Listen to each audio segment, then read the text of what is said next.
கடவுள் இருக்கிறாரா அப்படின்னு சொல்கிறோம் இல்லையா, அதை பற்றி இருக்கிறாரா இல்லையா அப்படின்றத பற்றி தான் பேச போகிறோம். இப்போது கடவுள் இருக்கிறாரு அப்படின்றது தான் என்னோடய எண்ணம். இப்போ வந்து நம்ம வந்து கடவுள் இப்போது நம்மளுக்கு மழை பெய்யுது, வெயில் அடிக்குது, சன்னு வருது, வீட்டில் பல விஷயங்கள் நடக்குது, தேவையானது நடக்குது, நடக்காமல் இருக்குது, எல்லாமே ஏதோ ஒரு சக்தி இருக்கிறதால தானே எல்லாமே நடக்குது. இப்போது அதெல்லாம் ஒரு இயற்கையோட விளையாட்டு தான் நம்ம சொல்லணும் இல்லையா.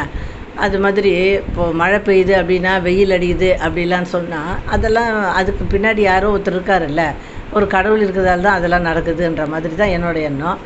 ஆனால் வந்து நிறைய பேர் கடவுள் இல்லை அப்படின்லாம் சொல்லுவாங்க. அவங்கள பற்றிலாம் நம்ம கவலைப்பட தேவையில்லை. பட் என்னை பொறுத்த வரைக்கும் கடவுள் இருக்கிறாரு அப்படின்ட்டு. எங்கள் வீட்டில் ஒரு தடவை நாங்கள் வந்து பொங்கல் பண்டிகை நாங்கள் கொண்டாடிட்டு இருந்தோம்.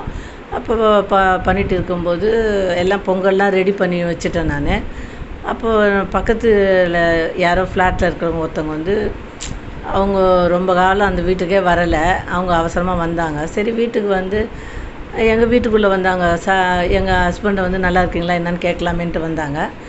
அப்போ வந்து எங்கள் வீட்டில் பொங்கல் ரெடியாக இருந்தது, சக்கரை பொங்கல் ரெடியாக இருந்தது. அப்புறம் அவங்க வந்து ரொம்ப டயர்டாக ஒரு மாதிரி இருந்தாங்க, பசியாக இருந்த மாதிரி இருந்தாங்க. நான் சொன்னேன், ஏதாவது சாப்பிட்றீங்களாம்மா அப்படின்னேன். உடனே அவங்க எதுவுமே சொல்லலை.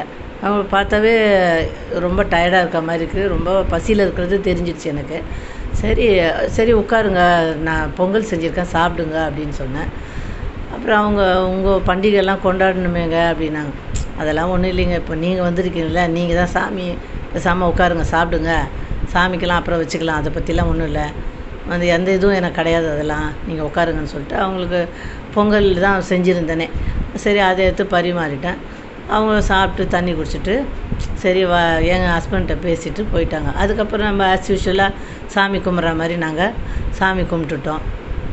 இப்போ வந்து நம்ம என்ன சொல்கிறது, கடவுள் ரூபத்தில் அவங்க வந்தார் தான் சொன்னோம். சாமின்னா வந்து சாப்பிட போகிறாரு, நம்ம என்ன நம்மளோட திருப்திக்காக நம்ம செய்கிறோம் எல்லாமே. நம்மளை நாடி வந்தவங்களுக்கு நம்ம ஹெல்ப் பண்ணும்போது நம்மளுக்கு வந்து அதில் ஒரு ஆனந்தமாக இருக்குது. அவங்கள நம்ம கடவுளாக நம்ம பார்க்குறோம். இப்போ சாய்பாபா, ஷிரடி சாய்பாபாக்கிட்ட இப்போ சச்சரிதத்தில் என்ன போட்டிருக்காருன்னா, அந்த அம்மா வருவாங்க சாய்பாபாவுக்கு சாப்பாடு கொடுக்கறதுக்காக வருவாங்க. அவர் சொன்னார், வயிறு ஃபுல்லாகிடுச்சுமா எனக்கு அப்படின்வார். அவங்க என்ன சொல்லுவாங்க, வயிறு ஃபுல்லாகிடுச்சா பாபா, இப்போ தானே நான் எடுத்துகிட்டு வந்தேன் அப்படின்னு சொல்லுவாங்க.